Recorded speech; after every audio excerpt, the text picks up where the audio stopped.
Hello everyone, চলে এসেছি আবার একটা ভিডিও নিয়ে। আর ভিডিওর প্রথমেই বলে দিই, ভিডিওটা কিন্তু ছিল দুর্গাপুজোর ভিডিও।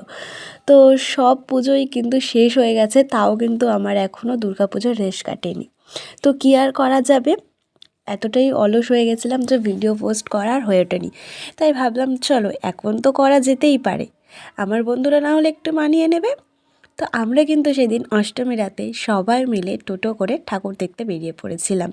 তো যেহেতু আমরা প্রতি বছরই রাত্রিবেলা করে ঠাকুর দেখতে বেরোই, এবছরও ঠিক তেমনই হয়েছিল। সবাই মিলে রাত্রিবেলা বেরিয়ে পড়েছিলাম 2টোর সময় ঠাকুর দেখব বলে। আর এই বছরের আনন্দটা আরও একটু বেশি হয়েছিল, কারণ সাথে বাবা ছিল। সবাই মিলে একসাথে ঠাকুর দেখতে যাওয়ার মজাটাই যেন একটু বেশি আলাদা হয়।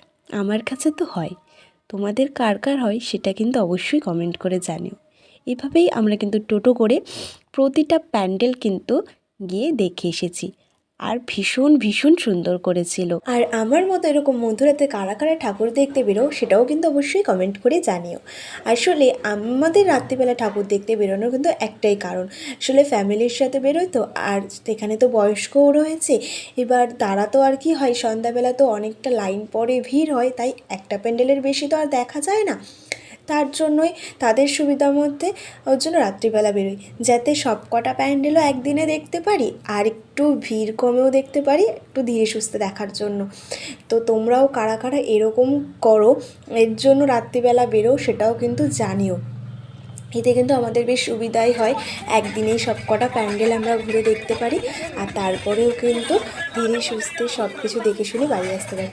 আর দেখো, এইদিকে কিন্তু আমি যে কটা প্যান্ডেল ঘুরে ঘুরে দেখেছি, সব কটা প্যান্ডেলের কিন্তু আমি ছোট ছোট ক্লিপ তুলে সেগুলো কিন্তু আমি তোমাদের সাথে শেয়ার করেছি। দেখো, একটা ভিডিওর মধ্যে তো এতগুলো প্যান্ডেল একসাথে দেখানো সম্ভব নয়, তাই আমি আমার বন্ধুদেরকে দেখানোর জন্য প্রতিটা প্যান্ডেলে কিন্তু ছোট ছোট ক্লিপ তুলে কিন্তু সেগুলো আমি তোমাদের সাথে শেয়ার করার চেষ্টা করেছি, যতটা পেরেছি আমি কিন্তু করেছি। তো তোমাদের কেমন কি লাগলো সেটা কিন্তু অবশ্যই কমেন্ট করে জানিও। আর জানি এতদিন পরে ভিডিওটা আসছে, অনেকেই অন্য কিছু কমেন্ট করতে পারো, কিন্তু কি আর করা যাবে, একটু মানিয়ে নিও। আর তো দেখো, পুজো মানেই তো অনেক কিছু হইচই, খাওয়া দাওয়া সব কিছু লেগেই ছিল। তো পাশে দোকানপাটও বসেছিল, আর সাথে ছিল দিদির ছেলে, তো ওর তো একটু বায়না ছিলই। তো সেই বায়না একটু মিটিয়ে কিছু জিনিস টিনিস কিনে তারপর কিন্তু আমরা আবার টোটোতে উঠে পড়েছি। আর টোটোতে উঠলেই আবার সেই গান শুনলেই নাচ গান শুরু হয়ে গেছে। তো যাই হোক, তারপরে আমরা কিছু খাওয়া দাওয়া করে বাড়ির দিকে রওনা দিয়েছি। আর ভিডিওটা কেমন লাগলো অবশ্যই কমেন্ট করে জানিও। যারা এখনও চ্যানেলটাকে সাবস্ক্রাইব করোনি, ঝটপট সাবস্ক্রাইব করে দিও। টাটা।